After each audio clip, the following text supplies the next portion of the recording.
Hi guys, welcome back to my channel. இன்றைக்கி வீடியோவில் நம்ம பார்க்க போகிறது இந்தியா வெர்சஸ் ஆஸ்திரேலியாவோட ஃபஸ்ட்டு ஓடிஐ மேட்ச் பற்றி பார்க்க போகிறோம். இந்த மேட்ச் ஆஸ்திரேலியாவில் பெர்த்தில் நடந்துச்சு. டாஸை வின் பண்ணி ஆஸ்திரேலியா பவுலிங்கை தேர்ந்தெடுத்தாங்க.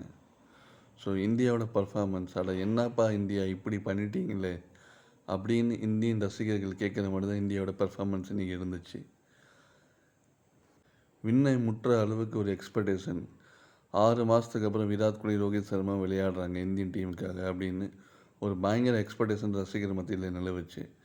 ஆனால் இந்தியா பேட்டிங் அரை மணி நேரத்துலேயே 35க்கெலாம் 4 விக்கெட்டை விட்டு இந்திய ரசிகர்களை கண்ணீரில் அழுத்திட்டாங்க. பெருசாக எதிர்பார்த்த ரோஹித் சர்மா 14 பந்துக்கு ஒரு பவுண்டரியோட 8 ரனில் அவுட் ஆக கிங் கோலி ரன் எதுவும் எடுக்காமல் ஆட்டம் இழந்தார். ஆஸ்திரேலியாவில் இதுவே முதல் முறை விராட் கோலி ரன் எதுவும் எடுக்காமல் டக் அவுட் ஆகிறது.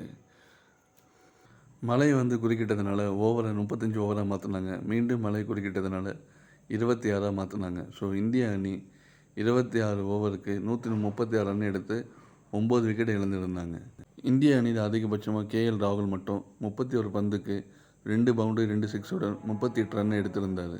பவுலிங்கை பொறுத்த வரைக்கும் ஆஸ்திரேலியாவில் எல்லா பவுலர்ஸும் நல்லா போட்டிருந்தாங்க.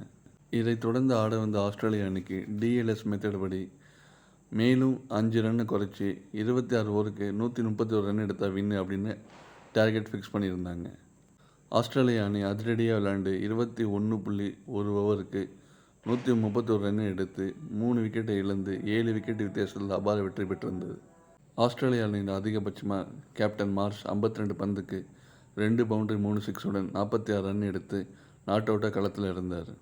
இந்திய பவுலிங்கை பொறுத்தவரை ஹர்ஷ்தீப் சிங், வாஷிங்டன் சுந்தர், அக்சர் பட்டேல் தலா ஒரு விக்கெட்டை எடுத்திருந்தாங்க. இதன் மூலம் 3 ஒருநாள் போட்டி தொடரில் 1-0 என்று ஆஸ்திரேலிய அணி முன்னிலையில் இருக்குது. ஓகே கேஸ், கிரிக்கெட் அப்டேட்டுக்கு நம்ம சேனலை ஃபாலோ பண்ணிக்கோங்க. மீண்டும் அடுத்த வீடியோவில் சந்திப்பேன். அண்டில் திரும்ப